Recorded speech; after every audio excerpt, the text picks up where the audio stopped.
ఈరోజు ఒకవైపు నుంచి తిరుమల తిరుపతి దేవస్థానానికి బ్రహ్మోత్సవాల టైంలో రాజకీయ నాయకులే కాదు, సుప్రీంకోర్టు జడ్జెస్, వివిధ విఐపీలు అందరూ వస్తారు.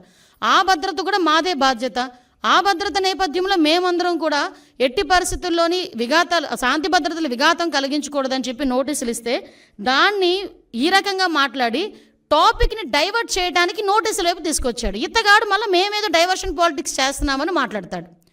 అరే ఇప్పటికీ కూడా మేము స్టాండ్ అయి ఉన్నాం. కల్తీ నెయ్యి ఉంది. కల్తీ నెయ్యి అయితే లడ్డూ ప్రసాదంలోని కల్తీ నెయ్యి చేర్చారు. కల్తీ నెయ్యితో ప్రసాదం తయారు చేయబడింది.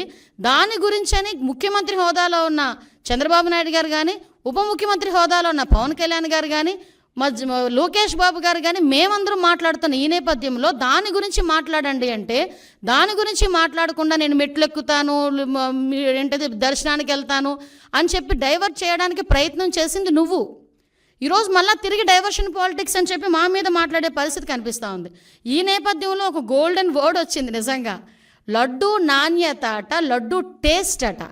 అరే నాకు అర్థం కాంది, జగన్మోహన్ రెడ్డి ఏ రోజైనా లడ్డు టేస్ట్ చేశారా? తిరుమల తిరుపతి దేవస్థానం ప్రసాదం లడ్డూని ఆశీర్వాదానికి అక్షతలు వేస్తేనే 10 సార్లు దూకున్నాడు. అక్షంతలన్నీ అయిపోయినంత వరకు ప్రతి టీవీ వాళ్ళు కూడా చూపించారు.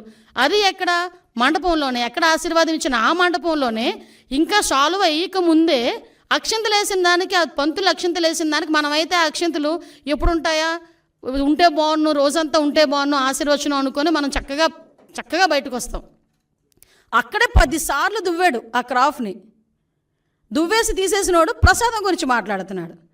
తప్పిసారి ఎవరైనా ప్రసాదం ఇస్తే టిష్యూ పేపర్లో చుట్టి పక్కకి పెట్టే వీళ్ళు లడ్డు నాణ్యత గురించి, టేస్ట్ గురించి ఈయన చెప్పడం, మేము వినడం, అది మా దౌర్భాగ్యం.